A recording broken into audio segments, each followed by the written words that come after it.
रेत के समंदर में एक गांव है जहां कभी हंसी गूंजती थी, घरों में दीप जलते थे। पर वहां आज खामोशी है। इस गांव का नाम है कुलधरा। कहते हैं यह गांव एक रात में खाली हो गया। हजारों लोग बिना किसी आवाज के अचानक गायब। आखिर क्यों? इसी सवाल की तलाश आज हम करेंगे।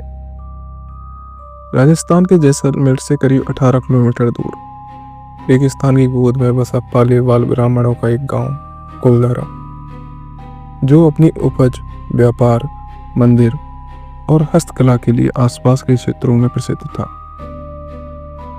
लेकिन इस गांव की खुशी को उस समय नजर लगी जब 1820 के आसपास जैसलमेर में राजनीतिक हलचल हुई और दीवान बना सालिम सिंह, जो एक ताकतवर और क्रूर व्यक्ति था।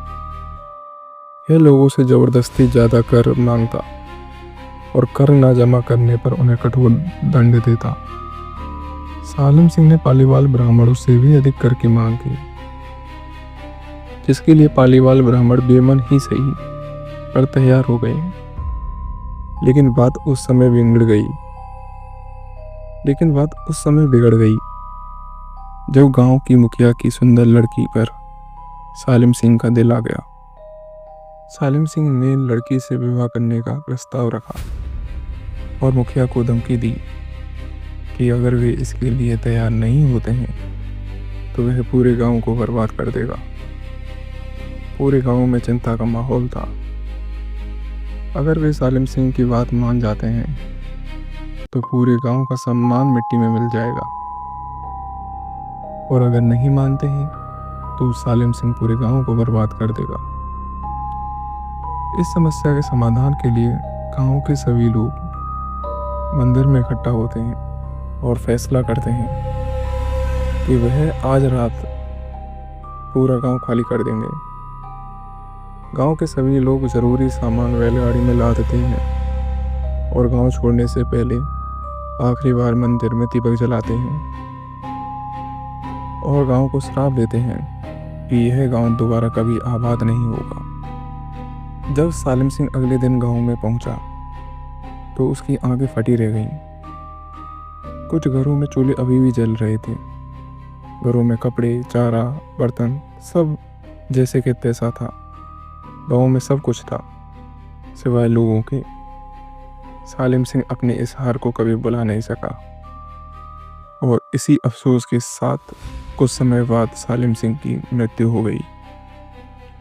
और उस श्राप के बाद कुलधरा की गलियां हमेशा के लिए खामोश हो गईं।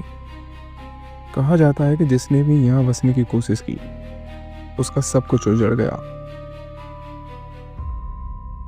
आसपास के लोग बताते हैं कि कुलधरा के खंडरों में रात के अंधेरे में अक्सर कदमों की आहट, औरतों के रोने की आवाज सुनाई देती है।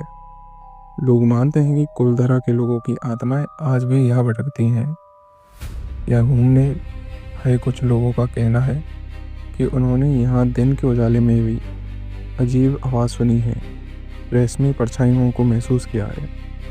गौरव तिवारी, जो कि एक पैरानॉर्मल विशेषज्ञ थे, उन्होंने भी बताया कि उन्होंने यहाँ कुछ परछाई, अजीब आवाज़ों को महसूस किया है। सरकार ने भी यहाँ रात के अंधेरे में रुकने पर पाबंदी लगाई हुई है।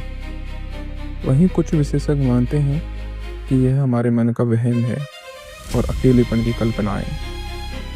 इतिहास कहता है कि यह सम्मान के कारण हुआ, तो लोक कथा कहती है कि यह साबित है, पर सच शायद किसी को नहीं पता सिवाय उन खंडहरों के जो आज भी खड़े हैं, रेत में समय का गवाह बनकर, एक सवाल बनकर, एक रहस्य बनकर।